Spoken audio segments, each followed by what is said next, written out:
With a flip of a coin, James Hanna's future was decided. His grandparents took a gamble on this apple orchard almost 100 years ago, and it's been going strong ever since. My great-grandfather started this orchard in 1906, and then he became ill, and my grandfather, who was a timber cruiser, decided to come and give him a hand.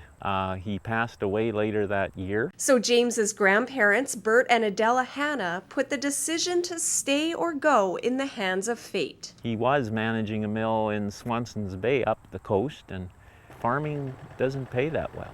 So it was a decision, and they knew God would determine the flip of a coin, so they're here, and we're here. This is the house that I grew up in. James has been living on the same land here at Hanna and Hanna Orchards in Salmon Arm since he was born, and is now joined by his wife Harriet and brother Stuart, who co-own the farm. My husband's family has been here since about 1907. My husband and I, my brother-in-law and sister-in-law have been farming this land since about 1980 as Hanna and Hanna Orchards. Hanna and Hanna is the oldest apple orchard in the area, and they've seen their fair share of ups and downs. Apple growing was once one of Salmon Arm's leading industries until the winter of 1949, when a major cold spell hit, severely damaging many of the trees. A lot of the downtown that is developed, that what you would constitute as the downtown core, used to be apple orchards. So it extended right down to the lake and the foreshores there, which now sits, a hotel and a wharf and a nature trail. So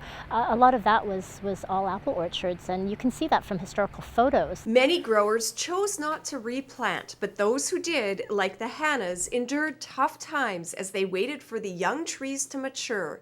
Eventually, the trees thrived and the long wait paid off. This is one of the original Spartan trees that was planted for trial purposes. With almost 50 different varieties of apples, plus a garden center to manage, the Hannas are definitely busy. And the garden center is a huge part of what we do now. I am a horticulturist, and so I'm passionate about this stuff, probably, over the top passionate, but it has been a labor of love. Still, the Hannas say they must always stay one step ahead because farming can be a risky venture. Our land is in the Agricultural Land Reserve, and fruit growing hasn't always been a particularly lucrative occupation, so we have to keep reinventing ourselves. It's one of the reasons they'll be taking part in Salmon Arm's first annual Apple Fest. It will be on Saturday, September the 26th, and it's basically a celebration of apples. It's a celebration of our history of farming here in the area,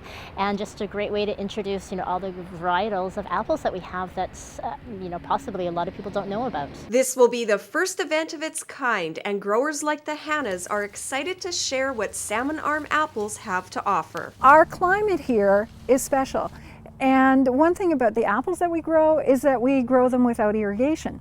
And what that does is it actually gives you an apple that has a flavor that's more pronounced because there's not as much water in the fruit. Salmon Arm was known in the early part of the last century in Great Britain for winning all kinds of prizes for their world-famous non-irrigated apples. For more info on the Apple Fest, visit salmonarmdowntown.com.